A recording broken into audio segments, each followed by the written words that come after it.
রাত তখন প্রায় 9টা। আকাশ জোড়া ঘন মেঘ জমে আছে, মাঝে মাঝে বিদ্যুৎ চমকাচ্ছে দূর আকাশে। ট্রেনটা ধোঁয়া ছেড়ে ধীরে ধীরে স্টেশনে এসে দাঁড়ালো। স্টেশনটায় যেন নিস্তব্ধতা জমাট বেঁধে আছে। দু একটা কেরোসিন ল্যাম্প টিমটিম করছে। ঝিঝি পোকার ডাক, দূরে কুকুরের ঘেউ ঘেউ, আর বাতাসে শুকনো পাতার মর্মর আওয়াজ, এই সব মিলিয়ে এক অদ্ভুত পরিবেশ। ট্রেনের কামরা থেকে ধীরে ধীরে নামলো 4 জন যুবক, রঞ্জিত, জয়, বিক্রম আর সুজিত। প্রত্যেকের কাঁধেই ব্যাগ আর মুখে পুজোর ছুটির আনন্দ। এই তো নামলাম শেষমেশ। ধূপগুড়ি স্টেশনটা চমৎকার, তাই না? শহরে ধোঁয়া নেই, কোলাহল নেই। হ্যাঁ রে রঞ্জিত, তোর পিসির বাড়িতে যে এত পথ পাড়ি দিতে হবে বুঝতেই পারিনি। এটা মজাই লাগছে রে। সবে তো মজা শুরু হলো রে। চল সামনে গিয়ে গরুর গাড়িতে চাপতে হবে। বাহ, স্টেশন তো রাতে একেবারে অন্যরকম লাগছে রে। ট্রেনটা আবার হুইসেল বাজিয়ে ছেড়ে গেল স্টেশন। ধীরে ধীরে অন্ধকারে হারিয়ে যায়। ট্রেনের আলো দূরে মিলিয়ে যায়। তারা স্টেশন থেকে একটু দূরে এগিয়ে পায়ে হেঁটে রওনা দেয়। চারপাশে আর কোনো লোক নেই।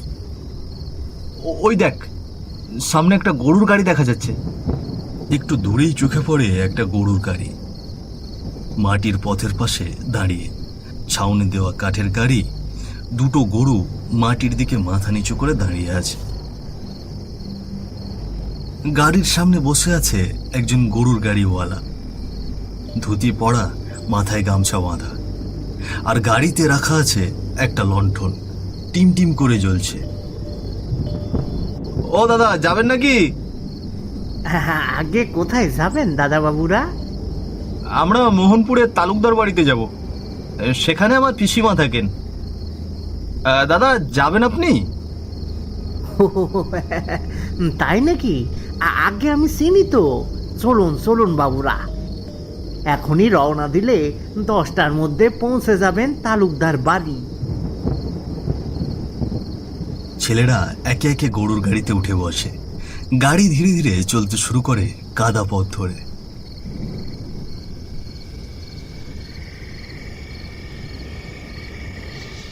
চারপাশে তখন এক অদ্ভুত নিস্তব্ধতা। শুধু গরুর পায়ের ছপছপ শব্দ, গলার ঘণ্টার ধ্বনি, আর রাস্তার পাশ দিয়ে জঙ্গল থেকে ঝিঝি পোকার এক টানা ডাক, আর দূরে কোথাও কুকুরের ঘেউ ঘেউ ডাক। তখনও আকাশটায় বিদ্যুতের ঝলকানি মারছে মাঝে মাঝে। শহরের কোলাহল ছেড়ে আসে এই রাতে যেন এক অন্য জগতে প্রবেশ করলো রঞ্জিত আর তার বন্ধুরা। চারপাশে গাছপালা মাথা নিচু করে দাঁড়িয়ে, যেন গোপন কিছু লুকিয়ে রেখেছে। আর কত দূর রে রঞ্জিত? তুই তো বলেছিলি তোর পিসির বাড়ির গ্রামটা নাকি খুব সুন্দর।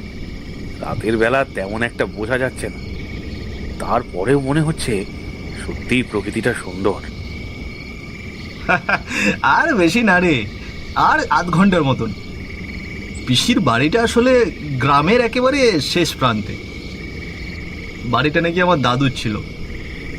পিসি বিয়ে থা কিছুই করেনি। দাদু ওই বাড়িটা পিসিকেই দিয়েছে।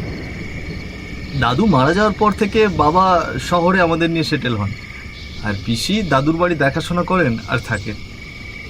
খোলা প্রকৃতি, চারিদিকে গাছপালা, একপাশে ছোট্ট নদীও আছে।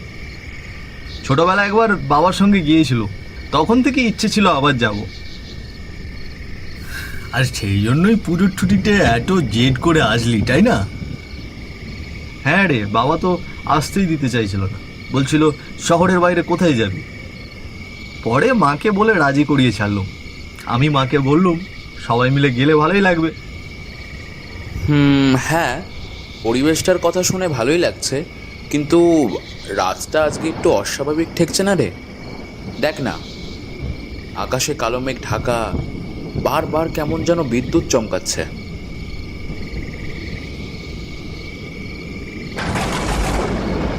হঠাৎই আকাশ কেঁপে উঠল বিদ্যুতের চমকে। তারপরেই শুরু হলো তীব্র ঝড়। বাতাস এমন বেগে বইতে লাগলো যেন চারপাশের গাছপালা দুমড়ে মুচড়ে পড়ছে। গরুর গাড়ির ছাউনি বাতাসে কাঁপছে, আর গরুগুলো একেবারে স্তব্ধ হয়ে দাঁড়িয়ে পড়ছে, যেন কেউ তাদের পা আটকে ধরেছে। এই রে, এ কি শুরু হলো? এত জোরে ঝড়! এখন কি হবে রে? বৃষ্টি তো মাথার উপর শুরু হয়ে গেছে, আর গরুরাও যেন ঠিক মতো হাঁটছে না। বাবুরা, আর যাইতে পারুম না, সামনে গাছ পড়ে গেছে তো, এইখান থেকে হাঁটতে হইব। এই ঝড় বৃষ্টি আর অন্ধকারে হাঁটতে বলছে, মাথা খারাপ। আর উপায় নেই, ওইদিকে একটা কুঁড়ে ঘর চোখে পড়ছে, দেখি আশ্রয় নেওয়া যায় কিনা। হ্যাঁ রে, সেটাই ভালো হবে।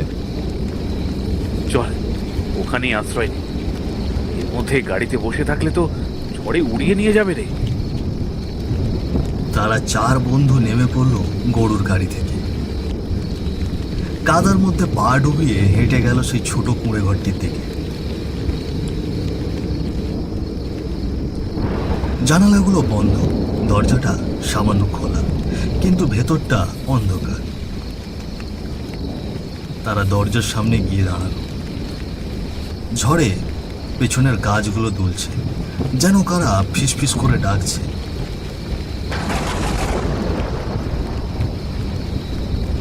বিদ্যুৎ চমকালো, আর এক মুহূর্তের জন্য দেখা গেল কুঁড়ে ঘরের মধ্যে এক বৃদ্ধা বসে আছে। রঞ্জিত দাঁড়িয়ে দরজায় কড়া নাড়ল। কেউ আছেন? আমরা একটু আশ্রয় চাই। কে ওখানে? এই রাত দুপুরে কে? দয়া করে এদিকে আসুন না, আমরা এই ঝড় বৃষ্টিতে আটকা পড়েছি, একটু আশ্রয় দিন না। ভেতর থেকে ধীরে ধীরে সামান্য খোলা দরজাটা হাত দিয়ে কড়কড় করে টান দিয়ে খোলে সামনে এসে দাঁড়ালেন এক বৃদ্ধা। মুখটা কাঁপছে মৃদু আলোয়, চুলগুলো সব পাক ধরা, চোখে যেন অদ্ভুত এক নিঃশব্দ আতিথেয়তা। তাই এসো, তবে বলছি আমার ঘরে কিন্তু বেশি কিছু খাওয়ার দাওয়ার নেই, আর তেমন আলো নেই। শুধু একটা শুকনো কাঠের চৌকিতে আমার ঠাঁই। তাতেই চলবে বুড়িমা, এই বৃষ্টির রাতে শুধু মাথা গোঁজার মতো ঠাঁই হলেই চলবে। দরজাটার সামনে থেকে বৃদ্ধা সরে গেলেন। ছেলেরা ধীরে ধীরে ভেতরে ঢুকে পড়ল, আর দরজাটা ধীরে ধীরে বন্ধ হয়ে গেল। ঘরের মধ্যে এক কোণে রাখা ছোট্ট একটা লণ্ঠন মিটমিট করে জ্বলছে। তা তোমরা কোথায় যাবে এই বাতলা রাতে? আমরা পুরনো তালুকদার বাড়ি যাচ্ছি, আমার বন্ধুর পিসির বাড়ি। তখন রানু বুড়ি রঞ্জিতের দিকে তাকিয়ে বললেন, কি বললে তুমি? তালুকদার বাড়ি? তা তুমি কি সেই বাড়ির লোক নাকি? হ্যাঁ, আমার বাবা বিশ্বনাথ তালুকদার, আমি তার ছেলে রঞ্জিত। এই কথা শুনে রানু বুড়ির চোখ বড় হয়ে ওঠে, গলা ভারী হয়। বিশ্বনাথের ছেলে? সে কি? সে তো হঠাৎ ঘরের বাতাস ভারী হয়ে এলো, যেন কারো অদৃশ্য হাত তাদের বুকের ওপর চেপে বসেছে। ঘরের কোণে রাখা লণ্ঠনের আগুনটা ধপ করে নিভে গেল। অন্ধকারের ভেতর কেবল জানালার কড়কড় শব্দ আর বাইরে তাণ্ডব চালানো ঝড়ের গর্জন শোনা যাচ্ছিল। ঘরের বাতাসটা কেমন যেন একটা পাল্টে গেল না? আমার কেমন জানি বাতাসটা খুব ভারী ভারী লাগছে, শ্বাস নিতে কষ্ট হচ্ছে। এই বুড়িটা কেন এমনভাবে তাকাচ্ছে আমাদের দিকে? ওনার চোখগুলো দেখে মনে হচ্ছে উনি আমার আপনজন। হঠাৎ তার মুখ বিকৃত হতে শুরু করে। চোখ রক্তবর্ণ, মুখের চামড়া যেন কালচে, কণ্ঠস্বর বদলে যায়। চোখ দুটো গর্তের ভেতর ঢুকে যাওয়া, চামড়াগুলো শরীরের সঙ্গে লেগে আছে। মনে হয় অনাহারে কঙ্কালসার হয়ে গেছে। দাঁতগুলো মুখের চোয়াল থেকে বেরিয়ে এসেছে। তুই বিশ্বনাথ তালুকদারের ছেলে। তুই তোর বাবার ঋণের দাম দিবি আজ। তোর ভাগ্যই তোকে এখানে টেনে নিয়ে এসেছে। তুমি কোন ঋণের কথা বলছো? আর আর তুমি কে? আমি কে? আমাকে চিনতে পারছিস না? আমি রানু পিসিরে হতভাগা। কিন্তু এই পিসির হাত আজ আর তোকে আশীর্বাদ করবে না রে। এই হাত আজ তোকে মেরে প্রতিশোধ নেবে। ঋণের দাম চোকাবে রে। তোর বাপের ঋণের দাম চোকাবে। পালা রে, পালা। এটা মানুষ না, অন্য কিছু। এখান থেকে বেরিয়ে না গেলে আমরা বাঁচবো না। রঞ্জিত, তুইও পালা। আরে তুই দাঁড়িয়ে আছিস কেন? এ বুড়িটা মিথ্যে কথা বলছে। এ তোর পিসি নয়, তুই পালা পালা। ও একটা পেতনি রঞ্জিত, ও একটা পেতনি। টল পালাই, এই পেডনিটা আমাদের ছেড়ে দেবে না। বাঁচতে হলে এখান থেকে পালাতে হবে। টল। কথা শেষ করেই জয়, বিক্রম, রঞ্জিত আর সুজিত দরজার দিকে ছুটে যায়। বাইরে তখন প্রচন্ড ঝড়, দমকা হাওয়া গাছের ডাল ছিঁড়ে উড়িয়ে নিয়ে যাচ্ছে। বিদ্যুতের ঝলকানি প্রতি কয়েক সেকেন্ডে অন্ধকার ছেড়ে দিচ্ছে। তিনজন ঝড় বৃষ্টির ভেতর দরজা ঠেলে বাইরে ছুটে যায়। কাদায় পিছলে পড়ে গিয়ে আবার উঠে দাঁড়ায়। তাদের হাঁপ ধরা ভয় ভরা নিঃশ্বাস বাতাসে মিলিয়ে যায়।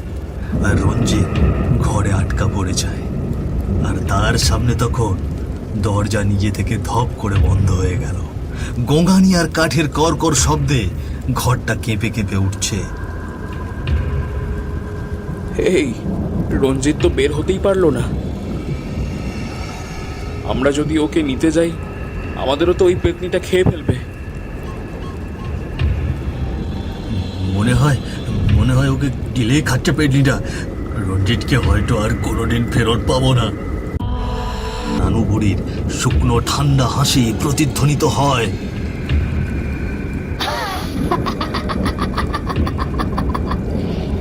তুই কোথায় পালাতে চাস রে? ওরা পালাতে পেরেছে, কিন্তু তুই তো পারবি না।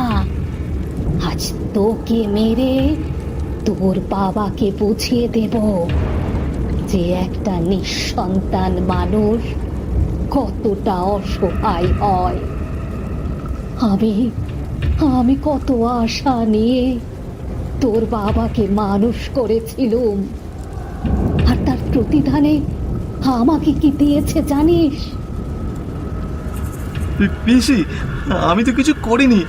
আমি তো শুধু তোমাকে দেখতে, তোমার খোঁজ নিতে এসেছিল। হ্যাঁ, আমাকে দেখতে এসেছিলি তাই না? তাহলে এত বছর কোথায় ছিলি? তোরা কেউ আসিসনি, কেউ না। আমি শুকিয়ে মরেছি, না খেয়ে, একা। আমার দিকে ফিরেও তাকাসনি কেউ। পিসি, তুমি কি বলছো? আমি কিছুই বুঝতে পারছি না। আসলে আমার বাবা তোমার সঙ্গে কি করেছিল, আর কোন ঋণের কথা বলছো তুমি? আমাকে একটু বুঝিয়ে বলো। তুই শুনতে চাস তোর বাবা কি করেছিল? শোন তাহলে। ছোটবেলায় আমাদের মা মারা গেছে। তখন তোর বাবা খুবই ছোট, এই 1-1.5 বছর বয়স হবে। আর আমার বয়স তখন 10 বছর। আমি তোর বাবাকে কোলে তুলে নিই। ওকে আমি কোলে পিঠে করে বড় করি। বড় হয়ে একদিন তোর বাবা শহরে গেল ব্যবসা করতে। আমি আর বিয়ে থা করিনি। এই সংসার আর তোর বাবা, এসব নিয়েই আমার জীবন ছিল। একদিন তোর বাবা শহর থেকে ফিরে আসে। তখন সন্ধ্যা গড়িয়ে রাত প্রায় 8টা বাজে। ঘরের ভেতর বিদ্যুতের চমকানো আলো জানালার ফাঁক গলে এসে পড়ছে মেঝেতে। রানু খাটের সামনে দাঁড়িয়ে, চোখে হালকা ক্লান্তি আর গাম্ভীর্য। তার সামনে দাঁড়িয়ে আছে বিশ্বনাথ তালুকদার, সদ্য শহর থেকে ফেরা, মুখে ব্যবসার তাগিদ, চোখে শহুরে তেজ। দিদি, আমি আজ তোমার কাছে একটা আবদার নিয়ে এসেছি। বল না ভাই, কি হয়েছে? তুমি তো জানো আমি শহরে ব্যবসা শুরু করেছি। এখন আমার ব্যবসাটা আরো বড় করতে হবে, অনেক টাকার দরকার। প্রমোটারকে দিলে এই জমির ভালো দাম পাবো আমি। তুই যদি কষ্ট করে আমাদের বাড়ির সাইডের পাশে একটা কুঁড়ে ঘরে থাকো কিছুদিন, আমি ব্যবসাটা তুলে তোমাকে এখানে একটা বিল্ডিং করে দেব। না রে ভাই, তা আমি কিছুতে পারবো না। এই বাড়ি আমার মা বাবার স্মৃতি। তুই কেমন করে কথা বললি ভাই? দিদি, এত কথা বলো না, এটা আমার দরকারের সময়। শুধু তোমার বাবা মার স্মৃতি নয়, আমারও বাবা মার এই বাড়িটা। আমি তোকে মানুষ করেছি ভাই। আমি আমি বিয়ে থা করিনি, আমার সন্তান হয়নি। তোকে আমি নিজের ছেলের মতো দেখেছি। আর আর আজ তুই আমার সঙ্গে এইরকম করে কথা বলছিস?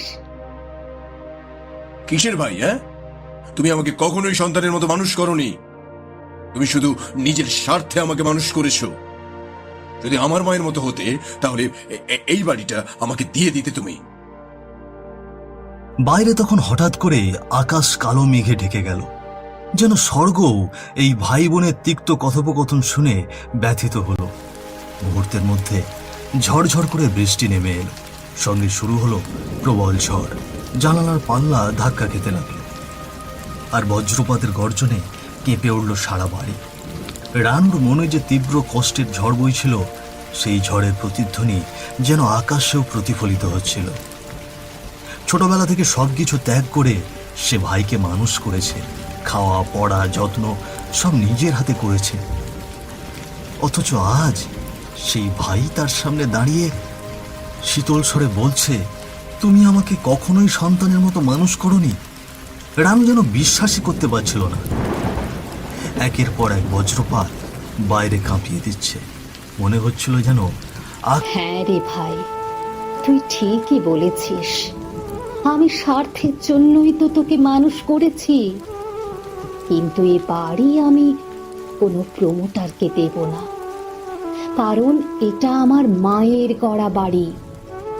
মা তোকে আমার কাছে রেখে গিয়েছিল। মা বলেছিল, মা তুই ওর মা হোস, ওকে মানুষ করিস। আমি মায়ের কথা রেখেছি। তুই আজও আমাকে চিনলি না রে ভাই। আমার দুনিয়ায় তুই ছাড়া তো আর কেউ নেই। দিদি, আমি আর কিচ্ছু শুনতে চাই না। তুমি ওইখানে কুঁড়ে ঘরে থাকো। আমি ব্যবসাটা বড় করে একটু সেরে উঠলে তোমাকে বিল্ডিং করে দেব। এরপর এই কলা বাগানের ধারে একটা কুঁড়ে ঘর তৈরি করে তোর বাবা আমাকে রেখে চলে গেল। আর ফিরেও এলো না, খবরও নিল না। আমার অসুস্থতার খবর শুনেও শহর থেকে এলো না। দিন কি দিন আমি দুর্বল হতে লাগলুম। আমার খাওয়া জুটতো না, চিকিৎসা হয়নি। শেষে আমি এখানেই একলা ধুকে ধুকে মারা গেলুম। আমার সৎকার পর্যন্ত করতে এলো না সে। হঠাৎ বিদ্যুতের ঝলকে আকাশটা ফেটে পড়ল, মুহূর্তের মধ্যে কানে এলো গর্জন, যেন অভিমানী আত্মার কান্না মাটির গভীরে গড়িয়ে যাচ্ছে। বাতাসে গাছের পাতা উল্টে উল্টে কাঁপছে, দূরে শিয়ালের ডাক মিলিয়ে যাচ্ছে বজ্রের শব্দে। তোর বাবা টাকার নেশায় মত্ত হয়ে আমাকে মেরে ফেলেছিল ধীরে ধীরে। তাই তাই আজ আমি তোর প্রাণ নেব রঞ্জিত, আমি তোর প্রাণ নেব, যেন তোর বাবা বুঝতে পারে নিঃসন্তান হয়ে থাকাটা কতটা কষ্টের। সে আমাকে কষ্ট দিয়ে মেরেছে, তাই তাই আমি তোর ওপর দিয়ে তার ঋণের দাম চুকাবো।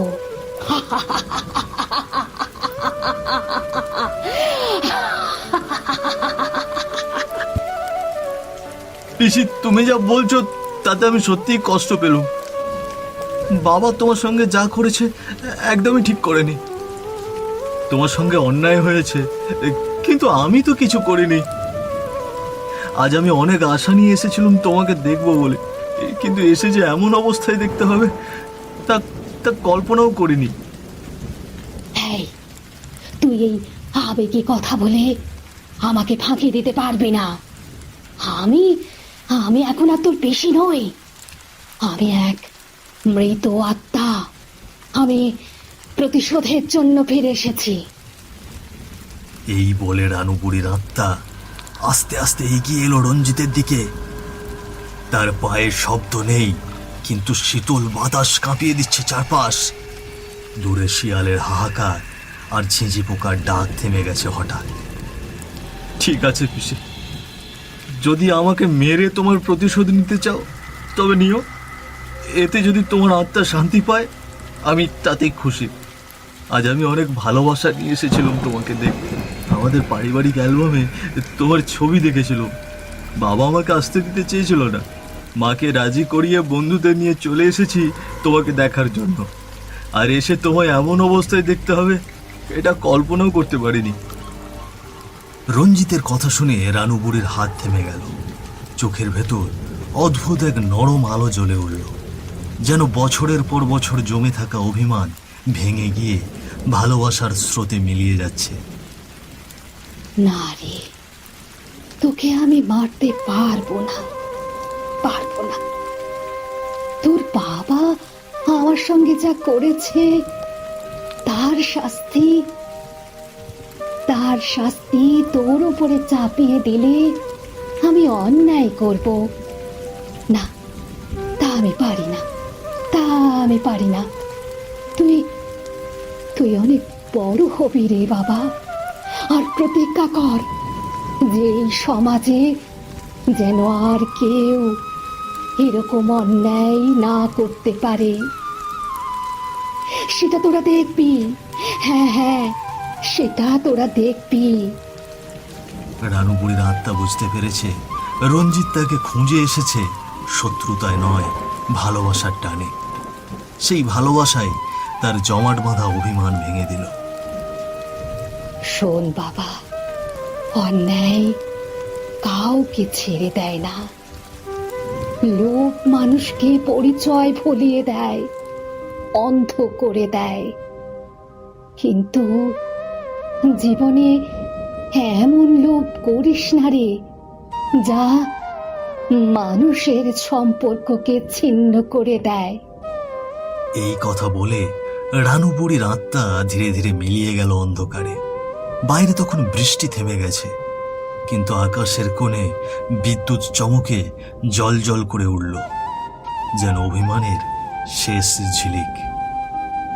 জীবনে লোভ যত বড়ই হোক তা যেন আপনজনের সম্পর্ক না ভাঙে। অন্যায় যত বছর আগেরই হোক তার ফল একদিন ফিরে আসে। ভালোবাসা আর ক্ষমাই পারে অভিমান ভাঙাতে। যে স্মৃতি ভালোবাসায় গড়া তা কখনো বিক্রি হয় না।